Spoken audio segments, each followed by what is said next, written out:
So hi guys, good morning. So watch my a day of my life.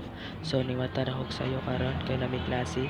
So man tataka sa langit nagmotivate gyud siya kung sa katsada karon nga adlaw. And karon human ako tanan. So ready na ko madto sa eskwelahan. Magatag na lang kog bus para madto sa eskwelahan. Chuy, yeah. So karon nakasakay na kog bus, padulong na ako sa SEMU. Og karon na ako karon sa SEMU og pasulod na ko.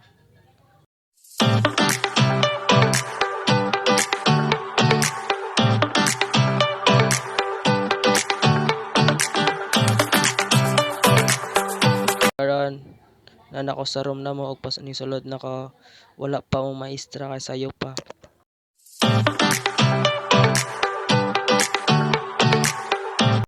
So this is the three types of function.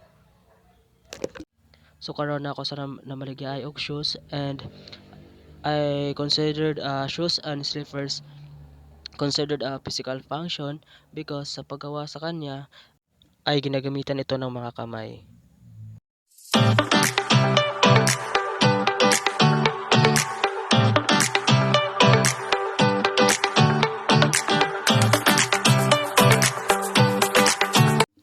And also cars and tricycles.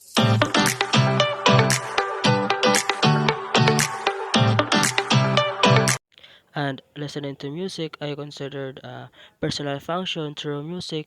Ang ganang aking pakiramdam ko at nawala yung mga problema ko.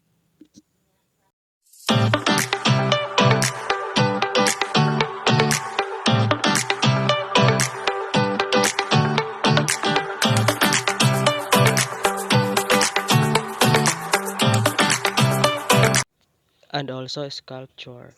I considered sculpture as a social function.